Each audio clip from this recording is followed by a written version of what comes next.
Indian సినిమాలో cult క్లాసిక్గా నిలిచిపోయిన శివ చిత్రం 36 సంవత్సరాల తర్వాత 4K డాల్బీ అట్మాస్ టెక్నాలజీతో ఈ నవంబర్ 14న రిలీజ్ కాబోతుంది. ఈ సందర్భంగా ఈ సినిమా గురించి అంతగా ఎవరికీ తెలియని కొన్ని నిజాలు తెలుసుకుందాం. శివకి రామ్ గోపాల్ వర్మ ముందుగా అనుకున్న హీరో నాగార్జున కాదు, వెంకటేష్. కానీ స్టోరీ విన్న రామానాయుడు హింస ఎక్కువ ఉన్న ఈ కథ ఫ్యామిలీ సినిమాలు చేస్తున్న వెంకటేష్కి సెట్ అవుదని, నాగార్జునకి అయితే బాగుంటుందని సలహా ఇచ్చారు.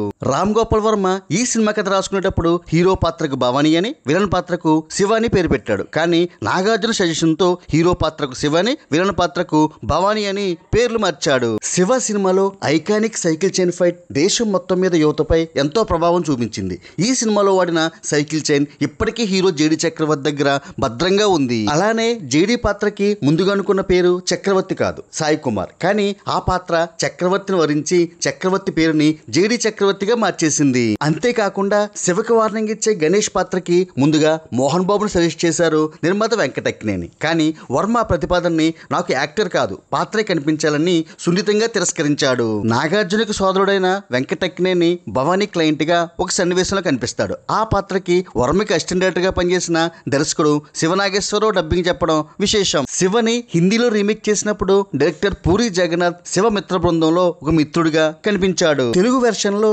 హీరోయిన్ అమల పాత్ర బతికే ఉంటే హిందీ వెర్షన్ లో అమల పాత్ర చనిపోతుంది. ఈ సినిమాకి సంభాషణలు అందించిన తనికెళ్ల భరణి ముందుగా కామెడీ వెర్షన్ లో డైలాగ్స్ రాసిస్తే వర్మ దాన్ని తిరస్కరించి తక్కువ డైలాగ్స్ తో ఎక్కువ ఇంపాక్ట్ కలిగేలా డైలాగ్స్ రాయించుకున్నాడు. ఇండియన్ సినిమాలో మొట్టమొదటిసారిగా స్టడీ కామ్ కెమెరాను వాడింది మరియు సరికొత్త సౌండ్ డిజైనింగ్ ని పరిచయం చేసింది శివ సినిమాతోనే. ఇలా అనేక ప్రత్యేకతలతో తెలుగు సినిమా స్థితిని గతిని మార్చేసిన ఈ కల్ట్ క్లాసిక్ ని ఈ నవంబర్ 14న ఇప్పటి జనరేషన్ తో కలిసి మరొకసారి చూసేద్దాం. శివ సినిమాపై మీ అభిప్రాయాన్ని కామెంట్ చేయండి.